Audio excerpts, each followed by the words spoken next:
this is my first horror movie, and so it was different in a lot of ways, you know. I mean, there's a lot of different acting challenges, and there is we have this pumpkin, so there's this other kind of creature that you're in a sense acting with.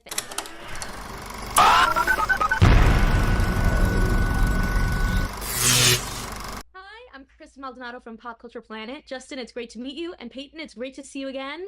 I love, I'm following all your projects, and here Oh, we are again thank you today. so much. Great to meet you. Thank you. Nice to see you. Great to see you.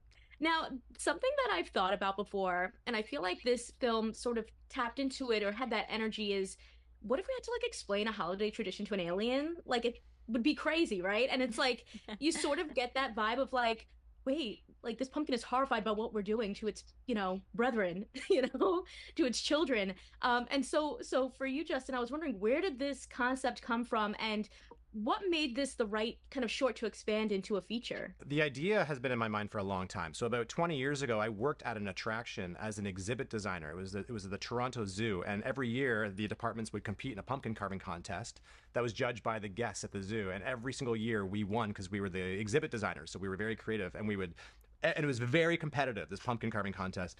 And one year I pitched the idea of a sentient pumpkin carving a real human, and to create a monster as a display. And my boss was like, this is a family attraction. You can't we can't do that. We ended up making it an orangutan instead. Yeah. But the idea stuck with Also me. a good movie. And we won that year, and we won a pizza party. It was a big deal. Hey, there you go. But that idea always lingered, a pumpkin that carves humans. And it's like, we've seen this, we haven't really seen this in a film before. It seems like an obvious idea. Like, why isn't there a Halloween movie about a pumpkin that's a monster? And so when the idea of when I was asked to pitch shorts for a Halloween special, part of Huluween, the Huluween Film Festival, they asked me, do you have any Halloween ideas? I was like, oh, sentient pumpkin that carves humans. And that's what sort of, spawned. Done. Yeah, We're it was in. just, the rest is history. I love that. That's genius. I mean, I'm thinking about, you could expand into other holidays. Christmas, we're cutting down these trees, sacrificing them for a man to come. Why are we doing this? Maybe the trees are gonna come after us next, Peyton, I want to ask you because this is your first horror movie, correct? It is, yes. What was that experience like? Are you a big horror person? What was it getting into that sort of mindset? Yeah, I mean, I've always loved horror movies. I think they're so fun. And, this is my first horror movie, and so it was different in a lot of ways, I mean, there's a lot of different acting challenges, and there is we have this pumpkin, so there's this other kind of creature that you're in a sense acting with, and so there it was very different, but I had a ton of fun. And getting to work with Justin, who just loves horror movies so much and knows so much about them, and getting to just learn from him and rely on him to kind of connect some of those dots where I had never experienced anything like that, or made anything like that, was so fun.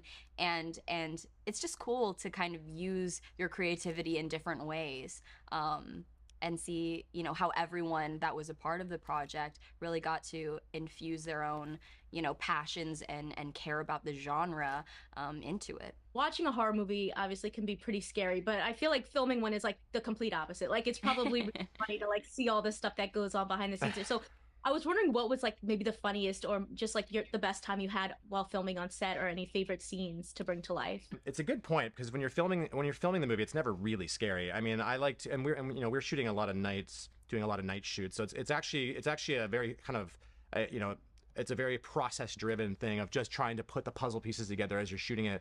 What I like to do is play music on the set to actually not only make it not scary, but to actually make it fun. So when it's 3, 4 in the morning, I try to almost DJ the set with music. So I had a playlist that we would play. So anytime the actors would roll into the set, there would be Walk-up songs, because we have smoke machines and stuff, and it's there's beams of light coming through, and the cast would come in like a parade dancing into the set.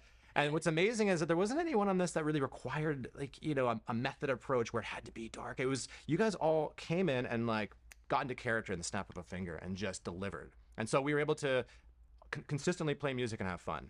I will say, there was one night, it had nothing to do with the movie, but one night I showed you the handprint on the inside of my door, right? Okay, there was this like handprint on the inside of my door, and we were filming and staying in this place that was supposedly haunted, and so there was a moment where it was a little scary for a second, but other than that, only fun. It was almost another movie within the movie. Exactly. There could have been a whole movie about that handprint. I called my dad. I was like, what do I do? He was like, I don't know, wipe it off.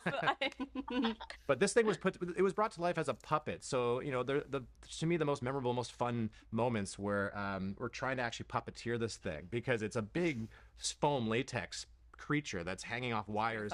And actually, whenever we were able to capture these moments in camera, it was very inspiring and exciting. Because when it works, it's fantastic, and then when it doesn't work, well, you just move on. And we don't talk about that. Yeah, we don't bring that up in an interview. Peyton, you've played so many amazing characters. I was wondering if you think any of them could have survived this horror movie. Oh, that's a good question. I feel like maybe Lahela from Doogie could have. She's pretty smart, so she could have maybe figured it out. I would say she's most likely. Yeah, exactly. Thank you guys so much for your time. Congratulations. I'm so excited for you. Thank you so much. Nice talking to you. Consider subscribing if you like this video and get even more entertainment news at popcultureplanet.net. See ya!